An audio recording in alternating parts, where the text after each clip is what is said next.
Di saat polisi memeriksa truk trailer itu, polisi itu melihat seorang wanita muda yang dirantai di dalam truk dalam keadaan telanjang dengan penutup mulut dan ekspresi ketakutan di wajahnya.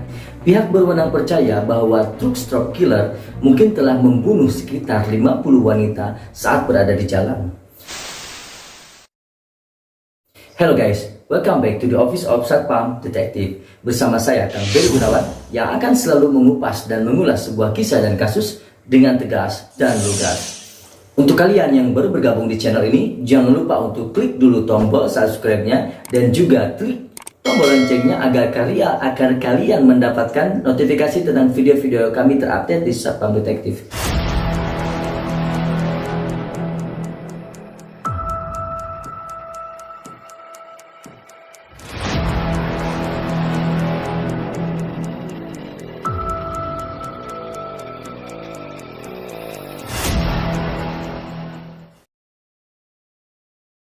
Oke guys, di kesempatan video kali ini kita punya sebuah kasus nih, kasus serial killer yang sangat menarik untuk dibahas. Sebuah kasus penyiksaan, pemerkosaan, sampai pembunuhan yang dilakukan oleh seorang supir truk trailer terhadap sekitar 50 korban wanita muda dengan modus operandi menawarkan tumpangan gratis, yang mana kita tahu bahwa ada sebuah pepatah yang mengatakan nggak ada tuh yang namanya tumpangan gratis. Bagaimana kisah selengkapnya? Kita langsung cek ke kasusnya.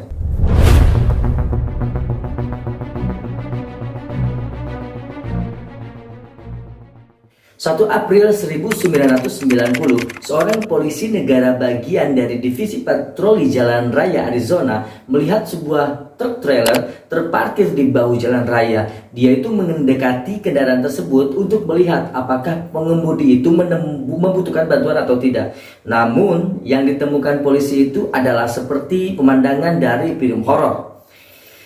Dirantai di dalam truk adalah seorang wanita muda telanjang dengan penutup mulut dan ekspresi ketakutan di wajahnya. Supir truk Robert Ben Rhodes mencoba menjelaskan bahwa itu adalah masalah pribadi dan suka sama suka. Tapi polisi itu tidak yakin dan segera menahan Rhodes. Sambil menunggu bantuan datang, polisi itu menemukan pistol otomatis kaliber 25 milik Rhodes. Pada saat itu, Rhodes hanya menghadapi tuntutan, tuduhan penculikan dan penyerangan atau penyergapan. Tetapi seperti yang segera diketahui pihak berwenang, Robert Ben Rhodes alias Truck Stop Killer sebenarnya adalah salah satu predator seksual dan pembunuh berantai paling berbahaya dalam sejarah Amerika Serikat.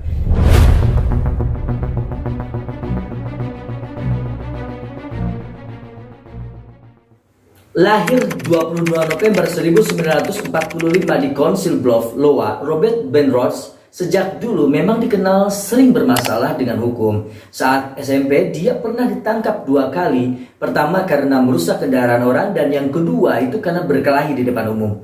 Dia kemudian memutuskan untuk bergabung dengan marinir dan menjalani kehidupan militer selama beberapa waktu. Segera setelah itu, pada tahun 1964, ayahnya ditangkap karena menganiaya seorang gadis berusia 12 tahun dan bunuh diri sebelum persidangan. Beberapa tahun kemudian, Rhodes sendiri kembali bermasalah dengan hukum. Karena perampokan yang membuatnya dipecat secara tidak hormat dari marinir, pada tahun 1970-an, Rhodes mendapatkan pekerjaan sebagai seorang sopir truk. Apa yang pihak berwenang pelajari jauh kemudian adalah bahwa saat berada di jalan, Truck Stop Killer menyiksa, memperkosa, dan membunuh sebanyak 50 wanita. Dia bahkan mengambil foto beberapa korbannya sebelum membunuh mereka. Untuk batuk dewasa, Laserin. Rasanya pas dan lebih hangat.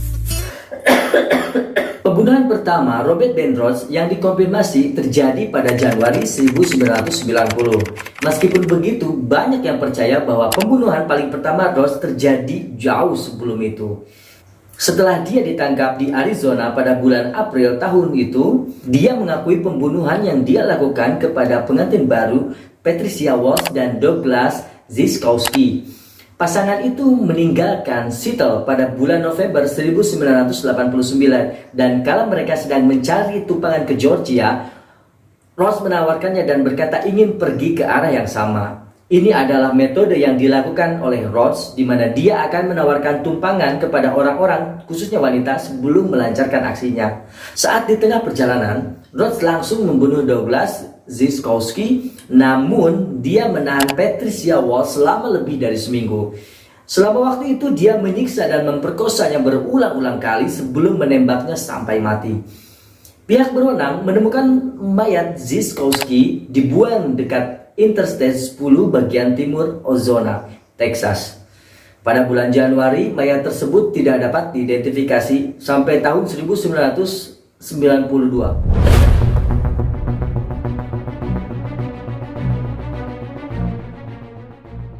Pembunuhan Douglas Ziskowski adalah satu hal, namun kejahatan yang pada akhirnya membuat truck stop killer dijatuhi hukuman seumur hidup adalah pemerkosaan dan pembunuhan Regina K. Walters, gadis berusia 14 tahun dari Pasadena, Texas, yang kala itu sedang menumpang dengan pacarnya Ricky Jones. Ketika Rhodes bertemu mereka pada Februari 1990, Rhodes segera membunuh Jones yang jasadnya kemudian ditemukan di Mississippi, tetapi dia menyandra Walters selama beberapa minggu. Metode penyanderaan yang dilakukan sering dia sebut sebagai traveling torture chamber atau ruang penyiksaan keliling, merujuk kepada truk kontainernya yang sering dia gunakan sebagai tempat untuk menyandra, menyiksa, dan memperkosa para korbannya.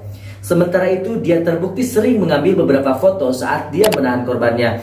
Bukti fotografis yang disita selama penggeledahan di rumah Rhodes mengungkapkan foto-foto yang menunjukkan panjang yang berbeda dari pertumbuhan rambut Walters dan dari berbagai memar, menunjukkan bahwa Kay Walters ditahan untuk waktu yang cukup lama. Selama penahanan Walters, Rhodes bahkan akan memaksa Walters untuk menelepon ayahnya dari telepon umum.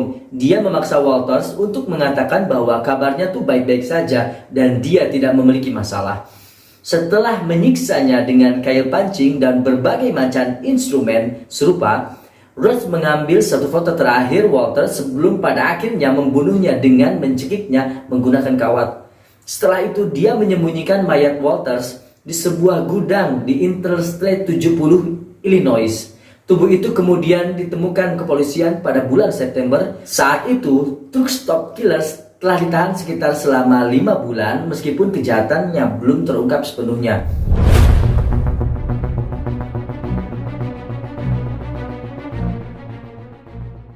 Robert Ben Rhodes dihukum karena pembunuhan Walters pada tahun 1994 dan dijatuhi hukuman penjara seumur hidup di Illinois. Beberapa waktu setelah dia mulai menjalani hukumannya, dia mulai mengakui pembunuhan lainnya yang dilakukan selama dia menjadi supir truk. Pertama, dia hanya menghadapi konsekuensi atas pembunuhan Walsh dan Ziskowski pada tahun 2012. Lebih dari 20 tahun setelah kejahatannya dilakukan.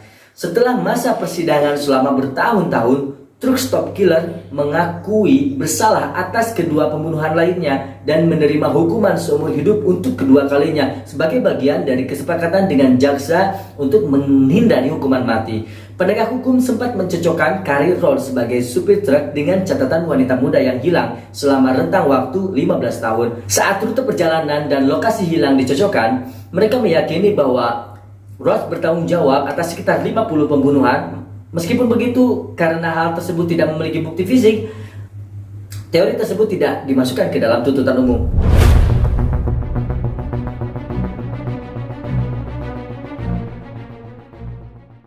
Hal yang menakutkan dari metode yang dilakukan Rhodes berhubungan dengan truk yang jadi instrumen utamanya dalam aksinya.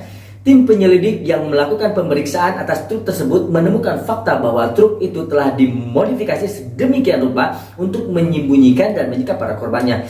Pihak berwenang menemukan kompartemen seperti ruang bawah tanah di antara kursi, serta borgol di langit-langit sehingga para korban dapat dirantai dan disiksa. Mereka juga menemukan apa yang disebut killing box yang tertanam di truk tersebut.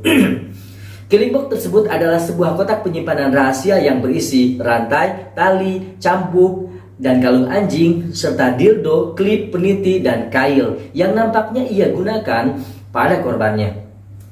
Rhodes sangat bangga dengan modifikasi yang dia lakukan dan dia mengatakan bahwa hal itu membuat korbannya tidak mampu kabur dari kondisi mereka.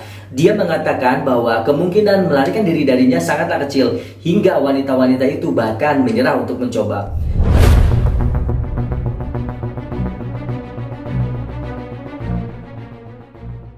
Pada tahun 2015, beberapa lembaga hukum membagikan foto seorang wanita muda yang diambil oleh Rhodes di dalam truknya pada tahun 1985 di Facebook.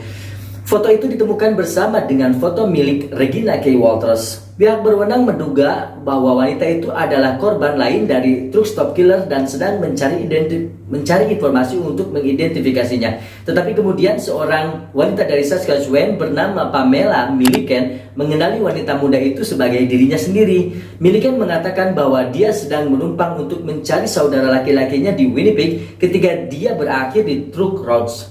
Saat Rhodes mengambil fotonya tepat setelah dia masuk, Milliken bertanya mengapa. Kala itu Rhodes mengatakan kepada Milliken bahwa dia menyimpan foto penumpangnya sehingga dia bisa menunjukkan kepada polisi jika ada orang yang merampoknya dan melarikan diri. Dia mengatakan kepadaku bahwa dia akan pergi ke Florida dan dia ingin aku ikut dengannya, kata Milliken. Pada satu titik Rhodes memperlihatkan sebuah tanda di dashboard kepada Milliken yang bertuliskan cash, grace, or us. Tidak ada yang naik gratis. Intinya kalau lu mau numpang bayar dengan duit atau ganja atau dengan seks. Karena Milliken tidak punya uang dan tidak mengkonsumsi ganja, dia tahu hal mana yang harus dia bayar kepada Rhodes. Mereka berhubungan seks, namun Milliken menggambarkan hal itu sebagai hubungan satu kali dengan dasar suka sama suka. Milliken mengaku bahwa tidak ada paksaan apapun yang ada di dalamnya. Pada akhirnya, Rhodes benar-benar mengantar Milliken ke tempat tujuannya dan menurunkannya di sebuah halte bus di Winnipeg. Tentu saja cerita Milliken membuat polisi sangat bingung tentang alasan kenapa truck stop killer melepaskannya. Banyak yang gak seberuntung Milliken dan bahkan berakhir dengan tragis. Selain korban-korban yang tidak teridentifikasi, hal tersebut menambahkan misteri dalam kasus ini. Oke sob, begitulah kasus truck stop killer yang bikin otak dan hati kita panas nih. Bagaimana bisa seorang supir truk trailer bisa melakukan perbuatan yang sangat kejam, keji, dan sangat gak beradab seperti ini. Pokoknya nama dunia ada guys, clear ayah nama ayah jelema model kieu. Selamat menikmati dinginnya di balik jersey lah gitu ya. Oke, mungkin cukup sekian pembahasan kasus kali ini. Dan jika kalian mempunyai saran untuk kasus-kasus yang akan kita bahas selanjutnya, silakan tulis di kolom komentar. Sebisa mungkin akan kita bacakan dan kita balas dan bahas. Tetap waspada.